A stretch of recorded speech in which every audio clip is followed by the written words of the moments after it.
إن الله وملائكته يصلون على النبي يا أيها الذين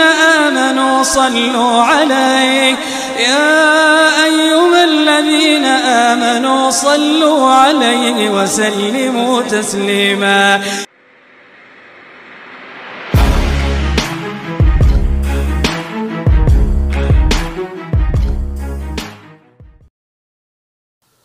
السلام عليكم، اهلا بكم في فيديو جديد. لو اول مرة بتشوفني ما تنساش تشترك في القناة وتفعل زر الجرس عشان يوصلك اشعار بكل جديد. بنقدم تغطية خاصة باخبار النادي الاهلي ونادي الزمالك، بالاضافة لاخبار نجمنا المصري محمد صلاح، بالاضافة لموعد المباريات. فلو اول مرة بتشوفني ما تنساش تشترك في القناة وتفعل زر الجرس عشان يوصلك كل جديد. في الحلقة ديت هنقدم لكم المنتخبات المتأهلة رسميا لكان 2019، وهنبدأ بالمجموعة الأولى. المجموعة الأولى صعد منها أول فريق السنغال ب 13 نقطة، وفي المركز الثاني فريق مدغشقر برصيد 10 نقاط. المجموعة الأولى صعد منها السنغال ومدغشقر.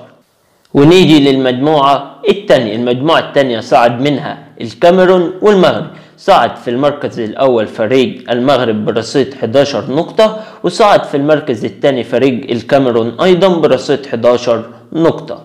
وهنيجي للمجموعة الثالثة. المجموعة الثالثة صعد منها منتخب مالي ومنتخب بوروندي. صعد منتخب مالي في المركز الأول برصيد 11 نقطة، وفي المركز الثاني منتخب بوروندي برصيد 10 نقاط.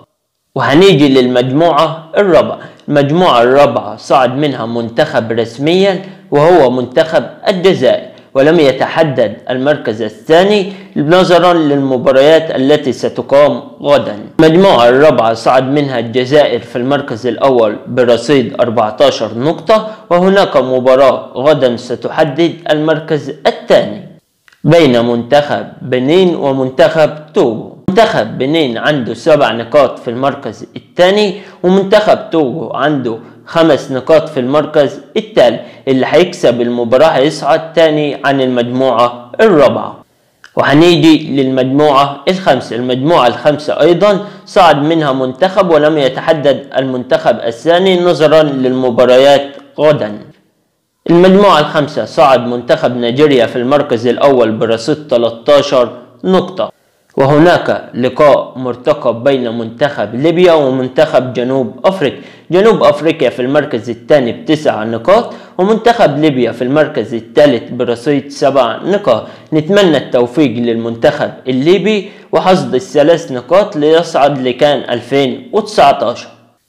أما عن المجموعة السادسة. المجموعة السادسة رسميا صعد منها منتخبين. المنتخب الأول منتخب كينيا برصيد 8 نقاط، والمنتخب الثاني عن المجموعة السادسة منتخب غانا برصيد 7 نقاط.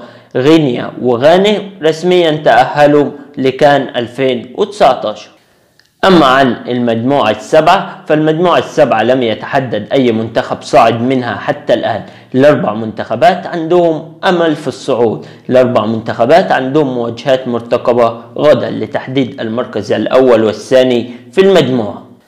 بتصدر المجموعة السبعة منتخب زيمبابوي برصيد 8 نقاط، وفي المركز الثاني فريق ليبيا برصيد 7 نقاط، وفي المركز الثالث منتخب الكونغو الديمقراطية برصيد 6 نقاط، وفي المركز الرابع منتخب الكونغو برصيد 5 نقاط. هناك مواجهتين غدا ستحدد المركز الأول والثاني عن المجموعة السابعة.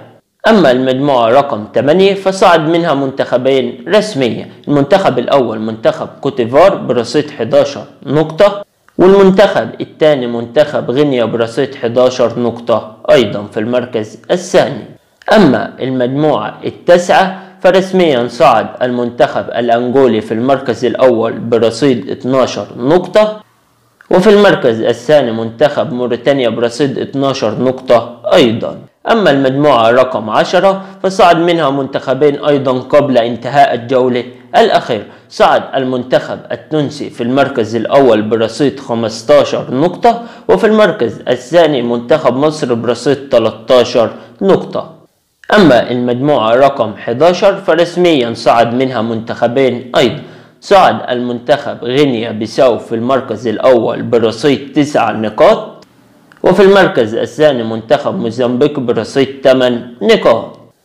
أما المجموعة رقم 12 والمجموعة الأخيرة فتحدد صاحب المركز الأول وهو منتخب الكونغو.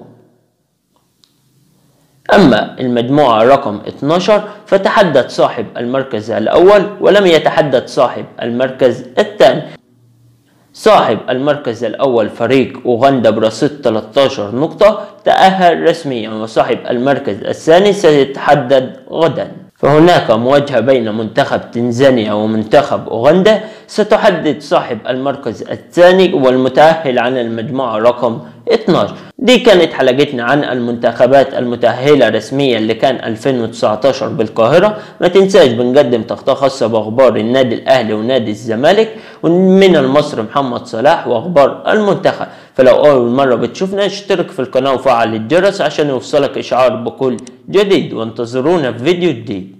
قال النبي صلى الله عليه وسلم: من صلى علي صلاة صلى الله عليه بها 10.